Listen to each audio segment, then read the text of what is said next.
A todos, espero que estejam todos bem dispostos, tenham dormido bem. Quem não dormiu durante a noite pode aproveitar agora os próximos 45 minutos para descansar um pedacinho. Uma saudação muito especial aos meus colegas padres que estão aqui, aos senhores diáconos e a todos os que saíram das vossas casas e das vossas comunidades para, como dizia o Padre Aquino, virmos, se calhar uns, atualizar-nos, ou provavelmente todos, porque escutar outras vozes é sempre uma oportunidade de nos centrarmos no essencial e também de redescobrirmos coisas que são sempre novas. Começo por dizer logo que não tenho a pretensão mínima de dizer nada de muito novo, e também nem tenho a consideração pessoal de ser a última bolacha do pacote, o último grito, e tal, vai dizer coisas extraordinárias e maravilhosas. Não. Vou dizer aquilo que, com base no tema que me foi dado, que é a liturgia e a transmissão da fé, muito provavelmente por ser agora o responsável da catequese, eu utilizarei indiscriminadamente a expressão transmissão da fé e a palavra evangelização, como se de sinónimas fossem, ainda que objetivamente o não sejam. No entanto, no decurso do texto que preparei, utilizá-las assim dessa maneira. Também com caráter metodológico. Começo por referir que não me vou dedicar muito a citar ou a referir todas as citações ou referências bibliográficas que vou fazer para que não se desaproveite o tempo em referências. Meus queridos amigos, começo com este slide. Para mim, isto eu digo que começo sempre da mesma maneira. Fazer um PowerPoint é quase nada para todas as pessoas, é um pequeno passo para o mundo, mas é um grande passo para o Padre Pedro. Por isso, fazer um PowerPoint com estes 7 ou 8 slides que aqui estão, considerem-se sortudos, porque nem toda a gente apanha. E então, encontrei esta imagem do Papa Francisco, que todos nós conhecemos, é uma frase que até está no Evangelii Gaudium, mas que antes de estar no Evangelii Gaudium esteve em vários dos seus discursos e algumas homilias. Eu não quero uma igreja tranquila, quero uma igreja missionária. E é com base neste testemunho do Papa que eu gostaria também que entendêssemos o que deve ser esta transmissão da fé. Estar permanentemente em período de missão, em contexto de evangelização. Estou convencido de que a preparação de cada celebração, o cuidado por cada vivência, evangeliza mais ou transmite melhor a fé que qualquer palestra. Como evangeliza mais a vida rezada que qualquer rito repetido sem noção de quem o recebe. A liturgia e a evangelização. Que determina assim a Eucaristia. Ide, a missão continua. Ide por todo o mundo. Há um caráter evangelizador neste anúncio e neste mandato que nos faz permanentemente sair de nós. Eu recordo muito bem, estão aqui algumas pessoas de Monchique que também se recordam de um cântico que se cantava muitas vezes há muitos anos como cântico final da missa, que dizia justamente isso: ide e ensinai a toda a gente, o Senhor é família, somos comunidade, alegria, irmãos. Então a missão evangelizadora começa justamente quando somos capazes de fazer da liturgia celebrada o primeiro testemunho de fé. Como muita gente conhece isto, vamos cantar. Pode ser? Ide ensinai, ide ensinai, ide ensinai a todos. O Senhor é família, somos como... Novamente.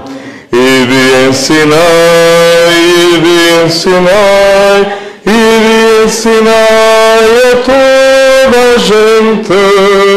O Senhor é família, somos comunidade, alegria, irmão. Esta é uma forma simpática, bonita e real de como uma liturgia evangeliza. mas superior à evangelização pessoal que me pode ter sido dirigida a mim ou a cada um de vós, é a consciência que vamos ganhando de que no altar onde se celebra a Eucaristia está realmente Jesus. E Jesus quer ser conhecido, quer ser celebrado, quer ser amado e quer ser levado, quer ser transmitido. Quando falamos em tradição da Igreja, falamos sobretudo em quê? Nesta transmissão que fazemos de algo que nos foi deixado e que atualizamos todos os dias como se de algo novo se tratasse. Para utilizar uma expressão do Santo Padre, não podemos deixar que nos roubem o tesouro precioso da nossa liberdade, que nos faz sair livremente de casa para fazermos parte do mistério. E nos faz chegar ao mistério, e ao chegarmos ao mistério, não podemos não chamar outros para receber o Evangelho, que os fará ser homens novos e diferentes, em contextos também eles novos e diferentes. Não pretendo, com qualquer palavra, ensinar a algum colega meu a celebrar a Eucaristia ou qualquer outro dos sacramentos. Não pretendo dizer as piadas do costume em relação a nada do que por aí se faz. E até se faz, muitos e em alguns casos demais, roçando o pecado, o descuido e a idolatria pessoal. Pretendo que nos centremos no essencial, e o essencial é levar o nome de Jesus a todos os recantos, trazendo todos os recantos junto do nome encarnado de Jesus e perpetuado em todos os sacrários da terra. Liturgia e evangelização. Queremos, com estas palavras, intensificar a celebração da fé na liturgia, particularmente na Eucaristia, que é a meta para a qual se encaminha a ação da Igreja e a fonte de onde promana toda a sua força. A nossa vida crente e as nossas liturgias devem levar-nos a descobrir os conteúdos da fé professada, celebrada, vivida e rezada. Estou a citar um texto que já tem 8 anos, que é o texto da proclamação do Ano da Fé, do Papa Bento XVI, que nos diz que a fé é súmula no Catecismo da Igreja Católica, tem estas 4 dimensões. Quem conhece um bocadinho o Catecismo da Igreja Católica sabe que está dividido em 4 partes, daqui a pouco chegarei a isso, e que passam justamente por isso, pela profissão da fé, o credo, pela celebração da fé, os sacramentos, pela vivência da fé, os mandamentos e pela oração, nomeadamente a partir do Pai Nosso. Então, o que é a fé? Se quisermos citar, por exemplo, um dos responsáveis da evangelização do Vaticano, diríamos que a fé é uma experiência pessoal de encontro. O Papa Bento XVI também diz no número 1 da Deus Caritas Est que no início do nosso encontro no início da nossa experiência com Deus está um encontro, não com uma ideia, mas com uma pessoa, que é Jesus Cristo. É conveniente esclarecer o conceito de fé que utilizamos quando nos referimos às relações entre a liturgia e a fé. O Papa Bento XVI apresenta-nos a vivência da fé como um meio para recuperarmos não os seus conteúdos, mas também o significado e alcance do ato de fé. Como ele mesmo diz, o próprio ato com que se crê. Devemos distinguir bem os 2 aspectos da fé. O primeiro é o que diz respeito ao objeto da fé, o que devemos crer, celebrar, viver e tornar tema de oração, ou seja, os conteúdos da fé. O credo, numa palavra. O segundo aspecto é o ato pelo qual decidimos, com plena liberdade, entregar-nos totalmente a Deus. Esta distinção é explicada na primeira parte do Catecismo da Igreja Católica, dedicada à profissão de fé. Para nos entendermos, podemos dizer que ao falar das relações entre a liturgia e a fé, ou entre a celebração litúrgica e a transmissão da fé, nos referimos quase exclusivamente ao primeiro aspecto, a fé enquanto conteúdo doutrinal, ou a fé em sentido objetivo. É, em resumo, o que queremos dizer quando na celebração de alguns sacramentos, nomeadamente no sacramento do batismo, concluímos as perguntas acerca do credo aos pais e padrinhos, fazendo a afirmação: esta é a nossa fé, esta é a fé da Igreja, que nos gloriamos de professar em Jesus Cristo, nosso Senhor. Como é evidente, não esquecemos a segunda acessão, o ato de fé, pelo qual cada um crê, digamos, o aspecto subjetivo e pessoal, a tal experiência de encontro pessoal que acontece quando nos deparamos diante do mistério. A liturgia também o leva em conta, sobretudo quando se dirige aos fiéis. Vamos então, em síntese, guardar aqui 3 ideias.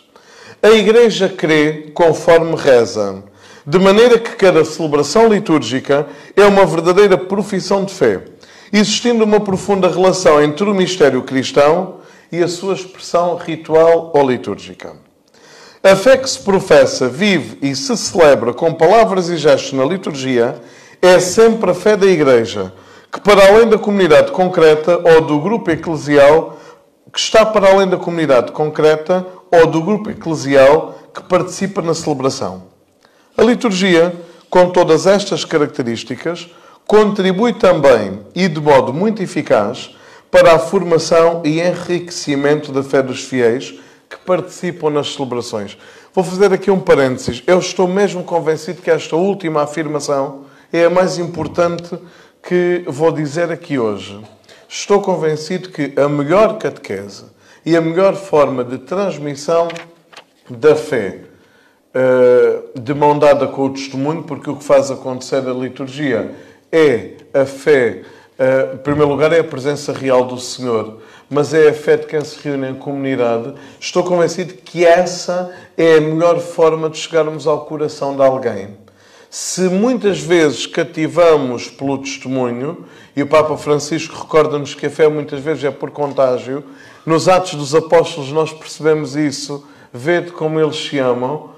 Outras vezes também será sobretudo quando somos capazes de levar alguém a um mistério bem celebrado, que se sente parte desse encontro com o Senhor e que realmente se encontra com Ele. E a nossa Eucaristia, com tudo o que tem de limitação, é um real encontro. Não é uma peça de teatro, não é um rito que cada um celebra como quer, mas é uma transmissão de fé por parte da Igreja que chegou até nós com determinadas características. Algumas foram desvanecendo, outras provavelmente terão lugar oportunamente que agora ainda não têm, mas que o essencial, o que é a presença real do Senhor.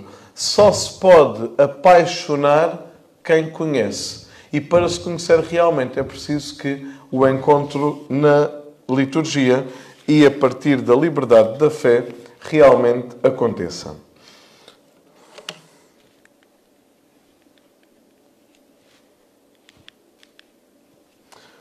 Ora, muito bem, já estou um bocadinho atrasado. São poucos e ainda por cima vêm atrasados. Ora, muito bem. A liturgia e a fé têm uma relação mútua. Já referi 2 vezes o esquema do Catecismo da Igreja Católica. A fé é professada, vivida, celebrada e rezada. Temos então aqui o credo, a liturgia e os sacramentos, a vida e a oração. Estes 4 qualitativos da fé correspondem a cada uma das partes do Catecismo da Igreja Católica. O mistério cristão, objeto da fé, é celebrado e comunicado nas ações litúrgicas. Está presente para iluminar e amparar os filhos de Deus no seu agir e é fundamento da nossa oração. Podíamos dizer que a oração é o combustível da nossa ação, que a nossa ação vai buscar a sua razão de ser aos sacramentos deixados por Jesus, mas para os celebrarmos é necessário conhecê-los. Então, este caminho que se pode fazer da primeira parte do catecismo até à última parte, ou da última parte até à primeira parte, é o caminho onde nós podemos colocar a nossa vida. Porque não se preocupem já a ler isto, eu já devia ter dito isto, porque eu vou referir isto daqui a pouco. É como pode ser a nossa vida. Nós Conhecemos e porque conhecemos, somos capazes de celebrar. E porque celebramos, somos capazes de viver. É o tal ide de quem celebra e continua a celebração na vida. É o tal mistério de quem se encontra com o Senhor, conhece o Senhor e faz do Senhor o combustível da sua alma e da sua oração. João Paulo II explicava o referido mistério cristão recorrendo em primeiro lugar à liturgia. A liturgia é em si mesmo a oração. A confissão da fé encontra o seu justo lugar na celebração do culto. A graça, fruto dos sacramentos, é condição insubstituível do agir cristão. Tal como a participação na liturgia da Igreja requer a fé. Se a fé não se prolonga nas obras, está morta e não pode dar frutos de vida eterna. A primeira parte é uma afirmação da carta de São Tiago e a segunda parte escutávamos ainda ontem como final da primeira leitura da Eucaristia. Infelizmente, nem sempre se tem em conta que a celebração litúrgica é o ato privilegiado em que se transmite e se forma a fé dos fiéis. Tem-se a ideia de que o lugar da formação da fé é a catequese ou o ensino da religião. E é verdade que a catequese e o ensino da religião desenvolvem e alimentam a fé. Ou ainda as experiências, ainda não raras, da passagem do testemunho da fé dos avós para os netos. Recordemos afirmações do Concílio Vaticano II. Os sacramentos, enquanto sinais, também têm um fim pedagógico. Não só supõem a fé, mas também a alimentam, fortificam e exprimem por meio de palavras e coisas, razão pela qual se chamam sacramentos da fé. Conferem certamente a graça, mas a sua celebração também dispõe perfeitamente os fiéis a receberem-na com fruto, bem como a honrar a Deus do modo devido e a praticar a caridade. Cá está a necessária conjugação entre a fé e a vida.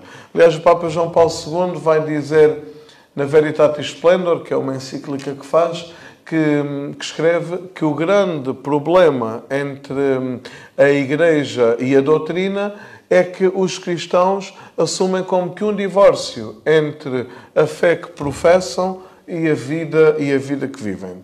Exprimir a fé, alimentá-la, recorda a conexão entre a oração e a fé.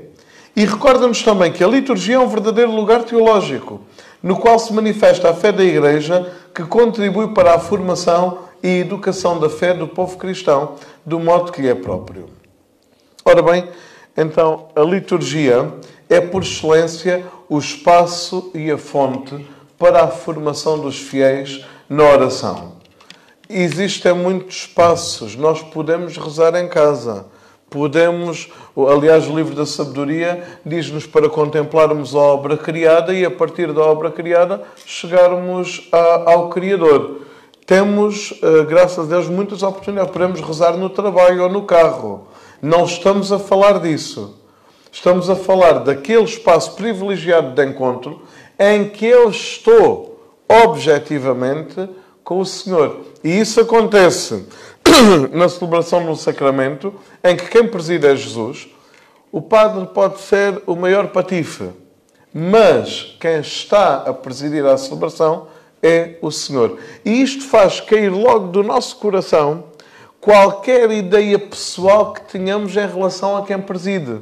Porque nem nós somos dignos para julgar quem preside, nem quem preside está ali com a missão de julgar quem consigo celebra. Por isso, o espaço precioso de encontro e de alimento e de pontapé de saída para fazermos com que a fé chegue a outros é, naturalmente, a celebração, a ação litúrgica, a celebração dos sacramentos. Existe outro espaço precioso, outra fonte inestimável para crescer na oração. Uma nascente de água viva em relação estreitíssima com o precedente. A liturgia é um lugar privilegiado no qual Deus fala a cada um de nós, aqui e agora, e espera a nossa resposta. E aqui poderíamos quase que colocar um tripé fundamental que precede a liturgia, acompanha a liturgia e está para além da liturgia e que é necessariamente a palavra de Deus. Só conheceremos melhor o Senhor quando somos capazes de mergulhar nas fontes da palavra e passar da palavra à celebração e da celebração à vida. Uma vida colocada, alicerçada e alimentada pela palavra de Deus dá necessariamente o fruto que nós pretendemos quando falamos em transmissão da fé. A catequese é um grande meio para conhecer e aprofundar os conteúdos ou mistérios da fé com toda a garantia que lhe dá a tradição da Igreja. No entanto, não é o único modo de formar e de educar na fé. Neste sentido, a liturgia plasmada nos ritos e nos textos litúrgicos transmite também, e de maneira muito eficaz, a fé da Igreja e, simultaneamente, dá forma e consolida a fé daqueles que nela participam. O Papa Bento XVI salienta muitas vezes a íntima relação que existe entre a confissão da fé, a sua celebração na liturgia e o testemunho. E o testemunho também se forma a partir da celebração e a partir da confissão da fé. Na Eucaristia, mistério da fé e fonte da nova evangelização, a fé da Igreja é proclamada, celebrada e fortalecida. Todos os fiéis são convidados a participar dela de forma consciente, ativa e frutuosa, a fim de serem testemunhas autênticas do Senhor. O credo e a celebração estão intimamente relacionados, de modo que se implicam e condicionam mutuamente. O que se faz em favor do credo repercute-se necessariamente na forma como celebramos. É necessariamente diferente a celebração de um cristão perseguido que tenha que sair da sua casa às 3 da manhã para celebrar a Eucaristia às escondidas, que a celebração de um cristão que pode dormir até às 11, quando a missa é ao meio-dia, e lá entrar ao meio-dia e um quarto. Aqui é mais fácil para esses cristãos do que para nós, que chegamos às 10 da manhã e já não nos deixaram entrar para a oração. Mas, neste sentido de liberdade, a conclusão da celebração é necessariamente diferente. Um cristão que tenha que pagar com a vida e com o sangue a sua celebração dominical, celebra necessariamente o mistério e até o sacrifício da cruz sobre o altar do Senhor de forma diferente que nós nos podemos dar ao luxo de, se não nos apetecer ir ouvir aquele padre, fazer mais 4 ou 5 quilómetros e ir ouvir o outro. Por isso, a confissão da fé, a forma como confessamos a fé, o credo da nossa fé e a nossa celebração estão intimamente ligados, porque a celebração deve ser a partir da consequência da forma como a fé nos foi entregue e da experiência que fazemos para poder celebrá-la. Vale a pena ter sempre muito presente esta estruturação, não só ao expor a fé na catequese ou noutras formas do ministério da palavra. Noutras formas do ministério da palavra, mas também ao preparar bem as celebrações e, como é óbvio, ao presidi-las bem e ao desenvolvê-las segundo o espírito e as normas da Igreja. Do celebrar bem e do expor adequadamente na homilia o que celebramos, depende muitas vezes a recepção da fé por parte dos nossos paroquianos. Do viver bem e do responder bem e da relação empática que se deve criar entre o sacerdote que tem a missão, entre o padre que tem a missão de unir a Assembleia celebrante ao céu. Dessa parte da Assembleia depende muitas vezes a forma como o padre recentra e redireciona o seu ministério, podendo passar de uma atitude que é sempre ritual e que pode ser rotineira a uma atitude que deve ser sempre nova, porque atualiza de forma sempre primeira a presença real do Senhor. Toda a liturgia, e portanto não só a Eucaristia e os sacramentos, mas também o ofício divino, o ano litúrgico, depois quero dar uma nota sobre isto, proclamam, celebram e, sobretudo, exprimem os mistérios da fé e, simultaneamente, a comunicam e alimentam. A fortalecem e nela instruem, de modo a permitir que todos os fiéis cristãos redescubram e alimentem a sua fé para chegarmos à plena comunhão com Deus.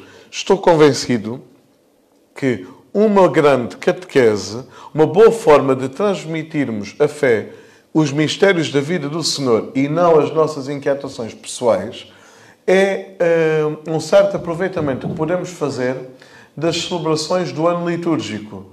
Seja no que diz respeito aos diferentes tempos, Advento, Natal, Tempo Comum, Quaresma, Páscoa, Tempo Comum novamente, seja o que diz respeito às nossas comunidades concretas, as suas celebrações específicas, a celebração de um padroeiro, uma novena, até uma certa religiosidade popular que de forma muito liberal fomos deixando cair sem cuidarmos aqueles que precisavam disso para viver na fé. Estou convencido que esta utilização de pequenas coisas que já estão inventadas, unidas a outras que o Espírito Santo certamente fará suscitar, serão um bom meio para nos ajudar a todos a caminhar em direção a um melhor encontro com o Senhor, a uma melhor descoberta e, consequentemente, a uma melhor transmissão da fé. A Igreja crê conforme reza. É grande o mistério da nossa fé. A função didática da liturgia é levar a que as intuições pessoais do crente se possam tornar oração, pela poesia, pelo canto e por tantas formas de expressão que, sem demérito do mistério, nos podem levar a caminhar em direção ao mistério.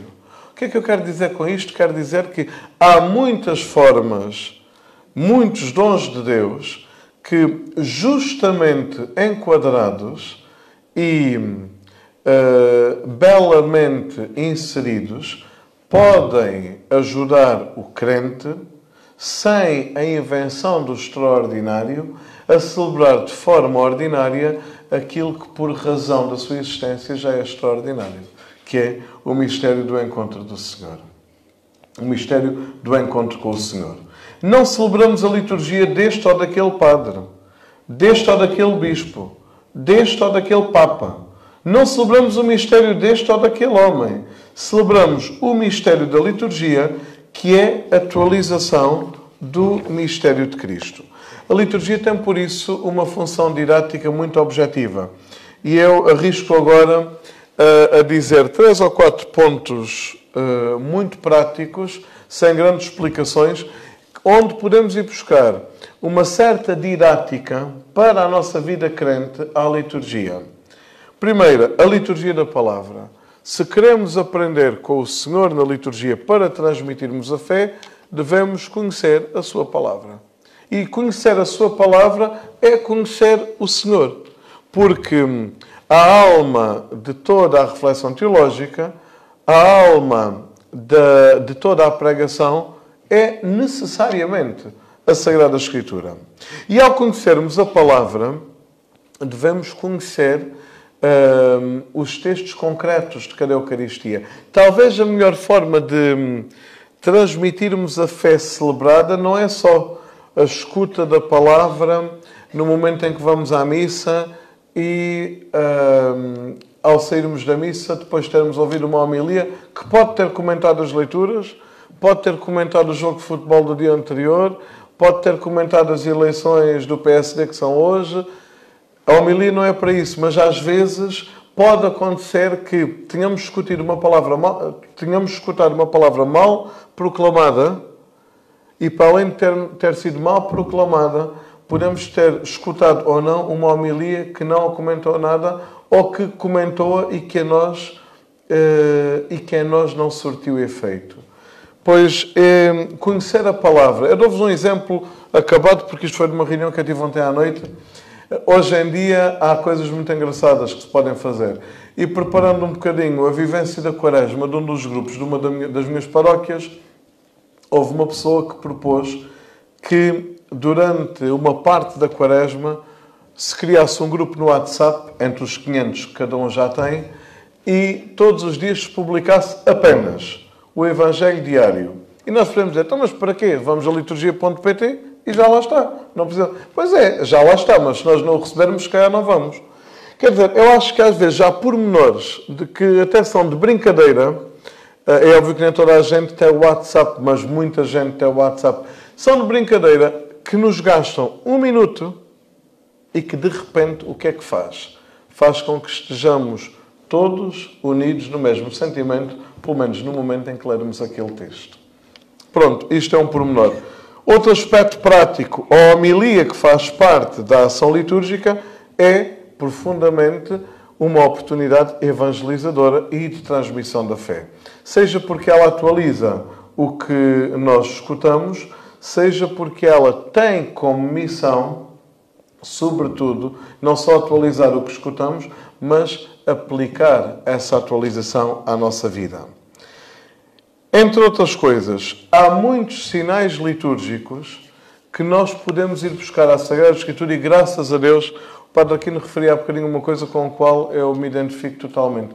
Graças a Deus, nós não vivemos numa igreja estéril e temos tido ao longo de décadas, e provavelmente estão aqui até muitos que poderiam dar este testemunho melhor do que eu, temos tido uma criatividade pastoral do ponto de vista dos sinais litúrgicos como forma de enriquecer a nossa ação litúrgica, que provavelmente tem sido o melhor veículo para se falar com o mundo. Porque é impossível transmitir a fé sem um diálogo aberto e consciente com o mundo. Não tenho utilizado propositadamente a palavra mundo, porque vivemos num contexto eclesial em que muitas vezes dizer mundo é dizer tudo o que é antagónico à Igreja. E a Lumen Gentium ensinou-nos, é um documento do Concílio Vaticano II, que o mundo é o lugar teológico da Igreja. Não podemos não viver na realidade do mundo que está à nossa volta. Quais são então os desafios, entre outros, que a lógica desta imagem é a primeira parte do título da conferência e a segunda parte? A liturgia, e coloquei aqui uma celebração em Fátima das Jornadas Nacionais de Catequese, e a transmissão da fé, que associei aqui às Jornadas Nacionais da Catequese. Por isso é que está aí. Quais são os grandes desafios, entre outros, que nos podem ajudar a todos a encontrar formas de transmitirmos a fé a partir da liturgia que celebramos? Nos nossos tempos, em que se procuram novos Messias, urge retomarmos as discussões acerca do Messias, do nosso Messias, Jesus Cristo. Encontramos o Senhor, escutaremos da manhã a 15 dias na liturgia. Afinal, pautadas pelas demandas, sejam elas sociopolíticas, sejam subjetivas, corremos o risco de construir uma imagem de Jesus pouquíssimo fiel ao que as Escrituras e a tradição nos transmitem. Muitas vezes vendemos como imagem de Jesus e da Igreja uma ideia pessoal e pessoalizante e não tanto a ideia real que o Senhor nos quis deixar e que a Sagrada Escritura nos atesta. Hoje é fácil escrever e publicar o que se deseja. Aliás, nós até dizemos com uma grande autoridade editorial, esta manhã já fiz 4 ou 5 publicações. E tornamos-nos consumidores ávidos de novidades, de mentiras, opiniões e de uma certa psicologia enviesada, de autoajuda e autoengano. Tornamos essencial aquilo que consideramos importante ou minimamente significativo. E nestes conteúdos todos está o que pensamos da Igreja, o que pensamos de Jesus e o que pensamos de Deus. E muitas vezes estes pensamentos frágeis escondem e revelam uma visão do mundo e de pessoa que nem sempre são óbvias. Analisando mais a fundo, perceberemos que em grande parte correspondem pouco àquilo que o Evangelho guarda e a Igreja recebeu a incumbência de anunciar. Uma das maneiras mais importantes de fazer circular imagens de Jesus é a liturgia. Neste âmbito sagrado, o principal não é a dinâmica que distrai, ou a palavra bonita que não compromete. É o testemunho profundo de um amor doado até ao extremo. É importante porque a sua dinâmica e linguagem estão situadas no campo simbólico, apesar de existencial. A narrativa alcança as pessoas de uma forma muito própria, indisponível a outros meios de transmissão da fé, como a catequese, as pregações não litúrgicas ou as bibliografias. Hoje em dia, a forma que nós temos de nos desafiarmos não pode ser outra senão um melhor conhecimento do Senhor. Só o conhecimento da pessoa de Jesus, isto é alguma coisa de novo, não tem 2000 anos. Só o conhecimento da pessoa de Jesus, só o conhecimento da fé da Igreja que nós acreditamos Jesus deixou a partir da primeira comunidade dos seus apóstolos, só esse profundo conhecimento da fé nos poderá levar, hipoteticamente, a uma sincronia daquilo que eu sou com aquilo que o Senhor é a mim, para que já não seja eu, mas seja Ele a viver em mim. A liturgia, portanto, evangeliza à medida que nos insere no mundo de Deus e qualifica a história com a presença sacramental de Cristo morto e ressuscitado. É importante porque a liturgia prega acerca de Jesus. Há uma objetividade da fé que é resguardada nas celebrações da Igreja. São Paulo diz-nos isso quando nos fala da Eucaristia, no capítulo 11 da primeira carta aos Coríntios. Nós não transmitimos nada de novo. Transmitimos o que recebemos do Senhor. O detalhe está em perceber que os ritos não se fundam nas emoções próprias do subjetivo, mas numa prescrição que lhe confere objetividade e autenticidade. A evangelização quer dotar o mundo com uma presença que alegra, a presença do Verbo de Deus, princípio e fim de tudo, qualificador primordial de todas as realidades criadas. Uma vez que nas celebrações da Igreja quem opera é Cristo, a liturgia ganha de longe a todas as outras formas de pregação e anúncios do Evangelho, porque ali quem faz é Jesus.